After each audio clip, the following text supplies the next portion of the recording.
Assalamualaikum warahmatullahi wabarakatuh. Alhamdulillah, wassalatu wassalamu ala rasulillah wa ala alihi wa ashabihi wa mawalah, amma ba'du. Ikhwan akhwat, Bapak Ibu Saudara, puji syukur kepada Allah Subhanahu wa taala. Di kesempatan ini mudah-mudahan Allah Subhanahu wa taala memberikan kelancaran kepada kita di dalam segala urusan kita. Yang kedua, setelah kita bersyukur kepada Allah Subhanahu wa taala, salawat dan salam semoga tercurah pada Nabi kita, Nabi Muhammad sallallahu alaihi wasallam. Di kesempatan ini kita akan belajar dari nasihat Rasulullah sallallahu alaihi wasallam yang dicantumkan oleh beliau, yang disampaikan oleh beliau kepada para sahabatnya. Dan ini dicantumkan oleh Imam Az-Zahabi di dalam kitab Al-Kabair, yaitu tentang 3 orang yang mereka beramal soleh tetapi mereka dimasukkan ke dalam neraka. Na'udzubillah min dzalik.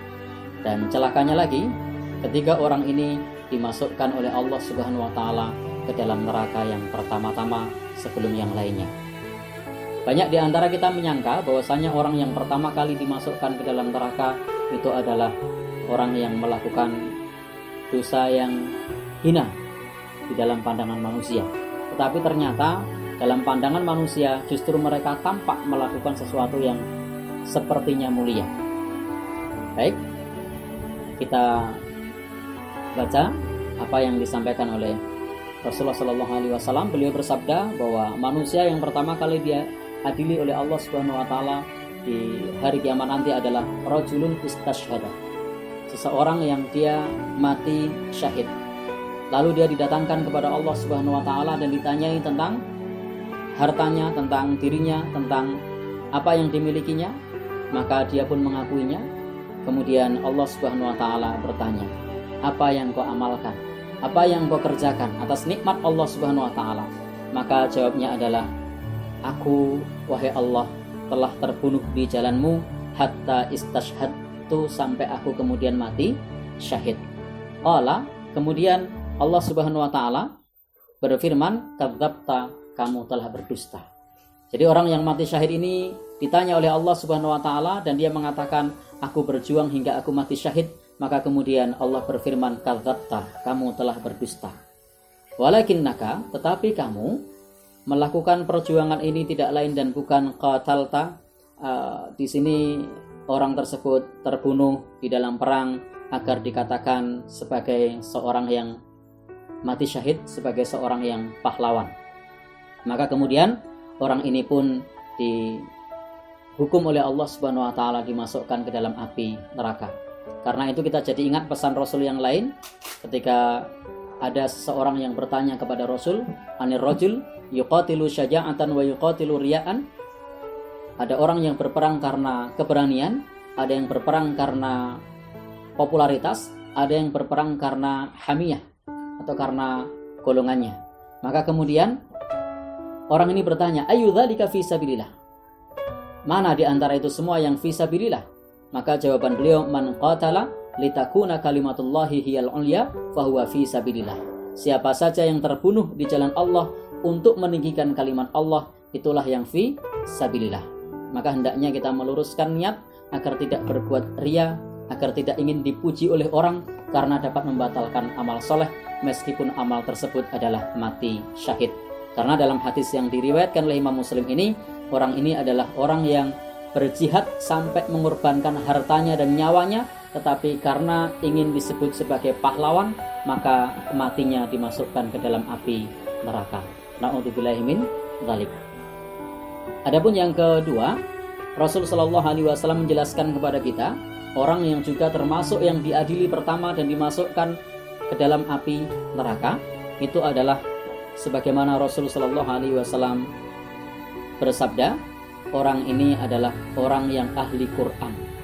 Jadi orang ini adalah orang yang ahli Quran. Dia membaca Al-Quran, mengajarkan Al-Quran, tetapi kemudian pada saat ditanya tentang nikmat-nikmatnya di akhirat kelak, maka dia mengakui nikmat-nikmat Allah Subhanahu wa taala di akhirat kelak.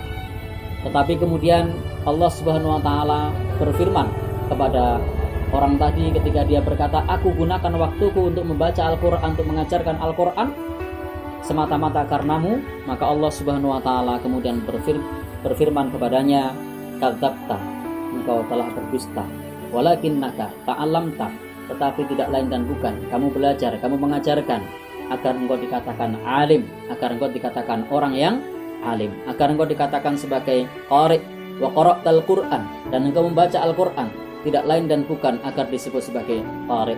Na'udzubillah min dzalik. Maka karena amal membaca Al-Qur'annya hanya ingin disebut sebagai qari, hanya ingin disebut sebagai seorang yang alim, maka dia pun dimasukkan ke dalam api neraka. Bapak, Ibu, ikhwan, akhwat, saudara semua yang berbahagia yang dirahmati Allah Subhanahu wa Ta'ala, ini adalah riya, syirik kecil yang menghancurkan amal soleh yang kita lakukan jika kita niatnya hanya karena ingin mendapatkan pujian manusia, ingin dilihat manusia, ingin didengar oleh manusia.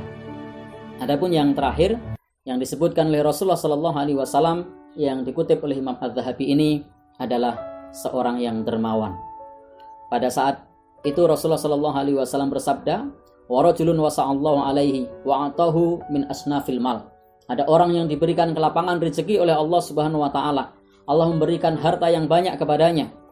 Maka di akhirat nanti ditanya tentang nikmat-nikmatnya dan dia mengakui nikmat itu.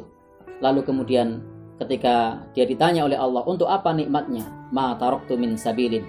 Maka dia mengatakan, aku tidak meninggalkan satu jalan pun, melainkan aku menginfakkannya, illa anfaqtu fihi laka, melainkan aku berinfak untuk mencari ridhomu.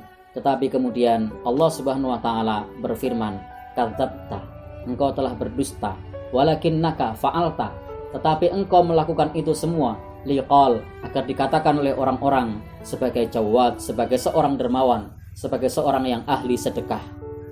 Maka kemudian orang ini pun dilemparkan ke dalam api neraka karena amalnya di dalam bersedekah hanya semata-mata ingin disebut dermawan. Inilah 3 orang yang disebutkan oleh Rasulullah Sallallahu Alaihi Wasallam sebagai orang yang diadili oleh Allah Subhanahu wa Ta'ala pertama pada hari kiamat, dan dia dimasukkan ke dalam neraka. Bukan orang yang terlihat oleh mata manusia, orang yang ahli maksiat, tetapi justru nampak padanya seolah-olah orang itu mati syahid, seolah-olah orang itu ahli Quran, dan seolah-olah orang itu adalah orang yang dermawan. Tetapi karena niatnya yang salah, maka dimasukkan ke dalam api neraka. Na'udzubillahi min dzalik. Maka kita jadi ingat apa yang disampaikan oleh Imam Ibnu Hajar Al-Asqalani, bahwasanya ketika seseorang melakukan riya atau pamer kepada orang lain di dalam beribadah, itu dapat menghancurkan pahala kita. Jika dari awal kita sudah niatnya bukan karena Allah, niatnya karena manusia, karena pujian, maka dosanya akan hapus. Jika di tengah kemudian muncul, maka akan mengurangi pahala kita. Dan sebagai penutup, kita ingat dengan pesan Rasul. Beliau Sallallahu Alaihi Wasallam mengatakan, inna akhwafa ma akhafu alaikum asyirkul asghar. Tidak ada yang lebih aku takutkan kepada kalian dibandingkan dengan syirik kecil. Maka kemudian para sahabat bertanya, apa itu syirik kecil wahai Rasulullah? Rasulullah menjawab, itu adalah riya. Maka jauhi pamer, termasuk di dalam berinfak fisabilillah, termasuk di dalam membaca Al-Quran, termasuk di dalam berjuang, karena akan menghancurkan amal soleh kita. Na'udzubillahi min dzalik. Billahi taufiq wal hidayah. Wassalamualaikum warahmatullahi wabarakatuh.